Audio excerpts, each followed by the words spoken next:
I stumbled across an article where Betaflight has position hold now. So I got all excited because that's what I use on this flight controller. And this is the one with the LEDs all over it. So I thought it would be very convenient once I sent it up to not have to continuously manage the position using the sticks. So I ordered a GPS module. That was the beginning of the rabbit hole.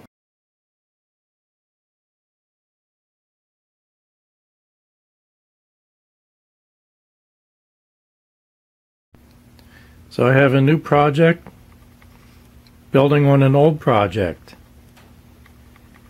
So the issue is that Betaflight wasn't quite ready with their version with position hold. And I did some other reading, and it turns out that they're having trouble making it work right. So hey, I know iNav does position hold real good, and I found out that iNav can use up to 128 LEDs. So this one has 64. So that's a win-win. I go to iNav, put in more LEDs, and I can have position hold. Not. The problem is the F7s, which I like a lot, have plenty of UART ports. So you can program smart audio, GPS, and stuff like that, because the F4s don't have very many ports. Also, it's a faster processor.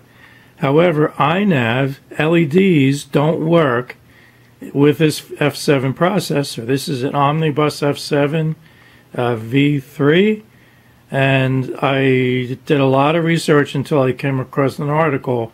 So now I know why whenever I went into the LED configuration page that it said LEDs available are 0, and I didn't program any. Very frustrating. So iNav has position hold, and Betaflight has the LED availability. So iNav has 128 LEDs, Betaflight has 64.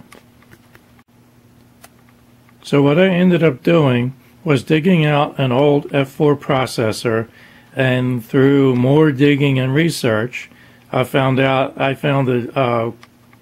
pinout for this. So I started working on it, and then this is going to be fine. So I'm going to use this F4 board with iNav version 8, and because it'll do more LEDs, I'm going to rewire the whole thing. So more rabbit hole stuff. The wires are a little bit too fat on the voltage regulator. The terminals on the voltage regulator are very tiny. So I was also worried, so I have to replace some of the wires with skinnier wires. Very skinny wires will still hold a good bit of current if the length is short. So I'm not too worried about anything like that.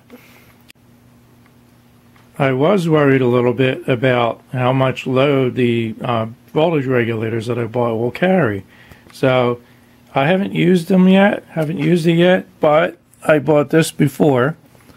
And this is heat transfer tape. It's mainly meant for mounting heat sinks to IC chips. It's very thin, and I just found out yesterday that it's very, very sticky. So what my goal is to use that and transfer the heat into the carbon fiber frame when I mount these little guys back on the board. Alright, and now I have to figure out whether 2 is going to do it or whether I have to add a third unit. So I just installed and wired up the power supplies for the LEDs. There's 2 in the back and 1 in the front. The ways these work, I bought them on Amazon. There is a position jumper that you have to bridge across the back. I don't know if you can see it. Very, very tiny. I don't want to take it out of the package because it's sealed. Anyway, there's different voltage levels. Now, if you bridge the 5 volt level, it's going to come out under 5 volts. I had to bridge the 9 volt level and use the little pot on the board to get it to 5 volts.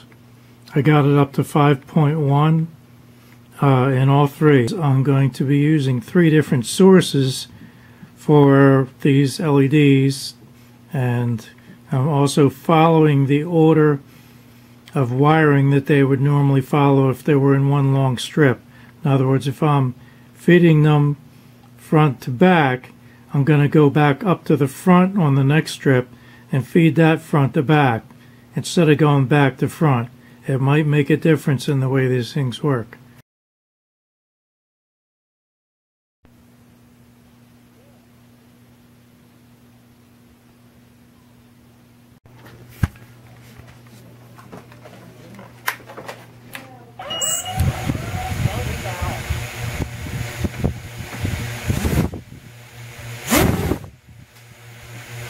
Motors disarmed.